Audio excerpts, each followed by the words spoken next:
નમસ્કાર મિત્રો અને વડીલો, તમારું બધાનું ગુજરાતી સ્ટોરી ચેનલમાં સ્વાગત કરું છું. સાસુએ સસરાને કહ્યું, આપણી વહુ આપણને દૂધમાં પાણી નાખીને આપે છે. તો બીજા દિવસે વહુએ એવું કર્યું કે જો આ સ્ટોરી તમને પસંદ પડે તો આ ચેનલને સબસ્ક્રાઇબ, લાઈક, શેર અને કમેન્ટમાં આપી પાઈ જરૂર આપજો. બાજુમાં રહેલ બેલ આઇકનને જરૂર ઓન કરજો જેથી તમને અવનવી સ્ટોરી સાંભળવા મળે. મીરા રમેશભાઈની એકની એક દીકરી હતી. રમેશભાઈએ નાનપણથી જ મીરાને ખૂબ જ લાડકોડથી ઉછેરીને મોટી કરી હતી. મીરા ભણવામાં પણ ખૂબ જ હોશિયાર હતી. તે ભણવામાં હોશિયાર હોવાની સાથે તેને તેના પિતાએ એમ પણ કહ્યું હતું કે તારે જો ભણવા માટે વિદેશ જવું હોય તો પણ તું જઈ શકે છે, કારણ કે તેણી ભણવામાં હોશિયાર હતી. એટલે તેના પિતા એવું વિચારી રહ્યા હતા કે વિદેશમાં તેને સારો ભણવાનો મોકો મળી શકે છે. પરંતુ મીરા ભારતમાં જ રહીને ટોચની કોલેજમાંથી પાસ થઈ હતી અને ખૂબ જ સારી નોકરીએ પણ લાગી ગઈ હતી. હવે તેની ઉંમર પણ લગ્ન કરવા લાયક થઈ હોવાથી તેના પિતા મીરા માટે સંબંધ જોવા લાગ્યા હતા. ઘણા સંબંધો આવ્યા હોવા છતાં જ્યારે એમ વાત થતી કે મીરા લગ્ન પછી પણ નોકરી કરવા માંગે છે, ત્યારે ઘણા સંબંધોની વાત આગળ વધતા પહેલા જ અટકી જતી હતી. આવી જ રીતે લગભગ ઘણા બધા સંબંધોની વાતો અટકી ગઈ હોવાથી હવે તેના પિતા કોઈ પણ સંબંધની વાત આવે એટલે પહેલા જ આ વાત જણાવી દેતા કે દીકરી નોકરી કરવા માંગે છે. થોડા સમય પછી તેનું એક માગું આવ્યું, જેમાં દીકરો પણ ખૂબ જ સારું ભણેલો હતો અને શહેરમાં નોકરી કરી રહ્યો હતો. અને એ લોકોને મીરા પણ નોકરી કરે તે વાતમાં કોઈ જાતનો વાંધો ન હતો. એટલે ધીમે ધીમે તે સંબંધની વાત આગળ વધી અને છોકરા છોકરીએ એકબીજાને મળ્યા અને મળ્યા પછી એકબીજાને પસંદ પણ કર્યા. તેઓની સગાઈ કરવામાં આવી અને થોડા સમય પછી લગ્નનું પણ નક્કી થઈ ગયું. લગ્ન કર્યા પછી સાસરીમાં મીરા લગભગ 8 થી 10 દિવસ જેટલું જ રહી હશે, કારણ કે પછી મીરા અને પતિ બંને શહેરમાં નોકરી કરવા માટે જતા રહ્યા હતા. મીરાના સસરા પણ સરકારી નોકરી કરી રહ્યા હતા. તેના રિટાયરમેન્ટમાં હવે 3 વર્ષ જ બાકી હતા. એટલે તેના સાસુ સસરાએ કહ્યું હતું કે તમે બંને એકલા શહેરમાં રહો. સસરાનું રિટાયરમેન્ટ થાય પછી તે લોકો પણ શહેરમાં આવી જશે.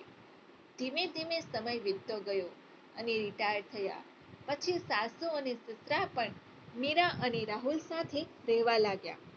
મીરાને તેના પિતાએ અને માતાએ પહેલેથી જ ખૂબ જ સારી શિખામણ અને સંસ્કાર આપ્યા હતા. એટલે સાસુ સસરા આવ્યા પછી તેની સેવા કરવામાં મીરા કંઈ બાકી નહોતી રાખતી. તે સાસુ સસરાની સેવા પણ કરતી અને પોતાની નોકરી પણ સંભાળતી. વર્કિંગ વુમન હોવા છતાં મીરા ઘરનું પણ ખૂબ જ સારું ધ્યાન રાખતી અને નોકરી પણ સંભાળી લેતી. એક દિવસ તે નોકરીમાંથી ઘરે પાછી ફરી રહી હતી ત્યારે ઘરની બહાર ઊભા રહીને તે તેના શૂઝ કાઢી રહી હતી. ત્યારે તેના ઘરમાંથી અવાજ સંભળાયો. અવાજ તેની સાસુમાનો હતો.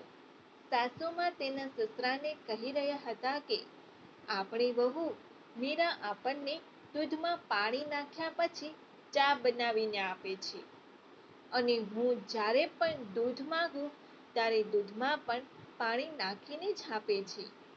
મીરાને આ સાંભળીને થોડું અજુગતું લાગ્યું, કારણ કે તેવું કંઈ જ કરી રહી નહોતી. પછી તે દરવાજો ખોલીને અંદર જતી રહી અને ઘણા વિચારો કર્યા પછી તેને એક ઉપાય યાદ આવ્યો. તે ઘરનું બધું દૂધ આવે ત્યારે ડાઇનિંગ ટેબલ પર જ રાખી દેતી હતી, જેથી કરીને તે દૂધમાં બધાનું ધ્યાન રહે અને જ્યારે પણ સાસુ તેની પાસે દૂધ માંગતા ત્યારે તે દૂધનું આખું તપેલું લઈને ત્યાં જતી અને તેને ગ્લાસમાં કાઢીને આપતી. થોડા દિવસો પછી મીરાને લાગ્યું કે તેની સાસુને જેવું લાગતું હતું તે હવે નહીં લાગે. પરંતુ ફરી એક દિવસથી નોકરીમાંથી પાછી ફરી રહી હતી ત્યારે ફરી તેના સાસુને સસરાને કંઈક કહેતા સાંભળ્યા, જેમાં સાસુ કહી રહ્યા હતા કે મીરા નોકરી પરથી આવે ત્યારે કાયમ માટે ફળ લઈને આવે છે, પરંતુ આપણને તો થોડાક જ ફળ આપે છે, બાકીના લગભગ પોતે જ ખાઈ જાય છે. મીરા આ સાંભળીને ફેરફાર કરી નાખ્યો. તે ફળ રસોડામાં રાખતી હતી તેની જગ્યાએ ડાઇનિંગ ટેબલ ઉપર જ રાખવા લાગી અને સાસુને પણ કહ્યું હતું કે તમારે જ્યારે પણ ફળ ખાવું હોય ત્યારે આમાંથી લઈ લેજો. આ અહીં જ રાખી દઉં છું. આ વાતને પણ થોડા દિવસો વીત્યા એટલે ફરી પાછું સાસુ સસરાને કંઈક કહી રહ્યા હતા અને મીરાને સંભળાઈ ગયું. સાસુ કહી રહ્યા હતા કે રાહુલ ઘણી બધી મીઠાઈઓ લઈને આવે છે, પરંતુ મીરા આપણને બહુ ઓછી મીઠાઈ આપે છે. આ સાંભળીને વહુએ બીજા દિવસે ફ્રીજને તેના સસરાના રૂમમાં રખાવી દીધું અને નોકરીએ જતી વખતે તે કહેતી હતી કે મમ્મી, તમારે આમાં પાણી, દૂધ કે બીજી કોઈ પણ વસ્તુની જરૂરિયાત હોય તો આમાં પડી છે અને મીઠાઈ પણ બધી આમાં જ હોય છે, એટલે તમને જો પગ દુખતા હોય તો તમારે બધું ચાલવું ન પડે એટલા માટે ફ્રીજ અહીંયા જ રખાવી દઉં છું અને મારે કંઈ જોતું હશે તો હું અહીં આવીને લઈ જઈશ.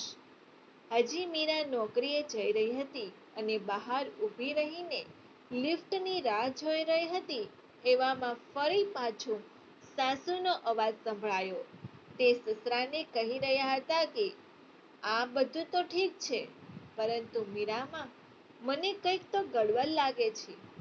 એટલે આટલું સાંભળીને સસરાએ તરત જ સામે જવાબ આપતા કહ્યું કે અરે, હું ઘણા દિવસથી જોઈ રહ્યો છું, તું વહુનો વાંક શોધતી ફરે છે.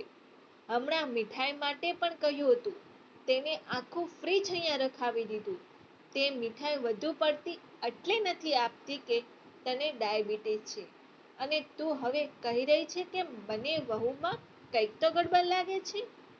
ગડબડ વહુમાં નથી, પરંતુ તારા મગજમાં હશે, કારણ કે તમે જ્યારે નવા લગ્ન કરીને આવ્યા હતા ત્યારે તમે જેવું વહુ તરીકે કર્યું અને કર્યું હતું, તમને કદાચ એવો જ વિચાર આવતો હશે કે આપણી વહુ પણ આવું જ કરતી હશે, પરંતુ આ તારો વહેમ છે અને હું તને બીજું કંઈ કહેવા નથી માંગતો, કારણ કે વહેમનો ઈલાજ કંઈ જ નથી.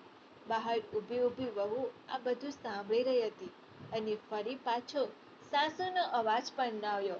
કદાચ તેમની અંતરાત્મા તેમને કહી રહી હતી કે ખરેખર આ બધો વહેમ છે અને જે કહ્યું તે સાચું છે.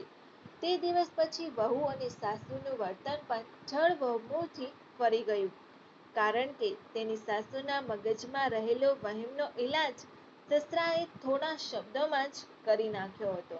જો આ સ્ટોરી તમને પસંદ હોય તો દરેક લોકો સાથે શેર કરજો. આવી સ્ટોરી સાંભળવા માટે આ ચેનલને સબસ્ક્રાઇબ, લાઈક, શેર અને કમેન્ટમાં અભિપ્રાય જરૂર આપજો. આભાર.